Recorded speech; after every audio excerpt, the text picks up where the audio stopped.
Welcome to Serenity, Game Systems Foundation.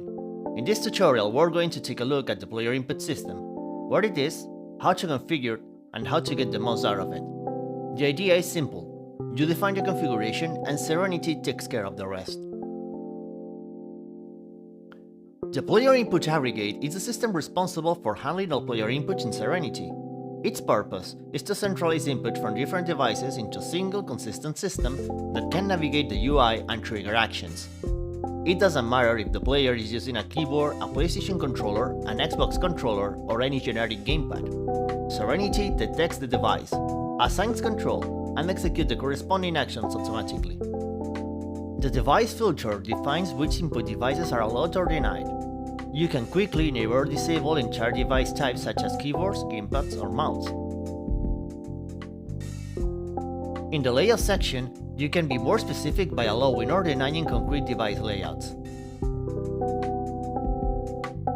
In the filter section, you can refine this even further by allowing or denying devices based on display name or device ID. This gives you full control over which physical devices can be used in your game. The join gate defines the rules for how players are allowed to join the game. Here you can set the maximum number of players, prevent duplicated devices, and limit how many players can use the same type of device. For example, you can restrict the game to only one keyboard player, or prevent multiple players from joining using the same device. Routing settings define how system is distributed across the system. You can split the keyboard and mouse into separate players, allowing one player to use the keyboard and another one to use just the mouse. You can also define how menus are controlled. When primary only the primary player can navigate the UI. When all devices, any device can control menus. For gameplay, you can choose between single multiplayer and local multiplayer. You can also configure how players join the game.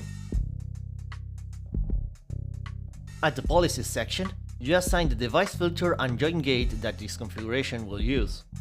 This is the main configuration that ties everything together. Here you can configure menu navigation speed, assign your input actions asset, map action maps and actions, assign the routing settings, and define a non-primary join task, which is executed when the main player is registered. Finally, to make everything work, you need to assign your player input settings in the Serenity installer. Once configured, Serenity will initialize the system and handle player input automatically. You have learned how to configure the player input system and control which devices are allowed in your game. In the next tutorial, we're going to explore something very powerful that opens up a lot of possibilities: the event dispatcher.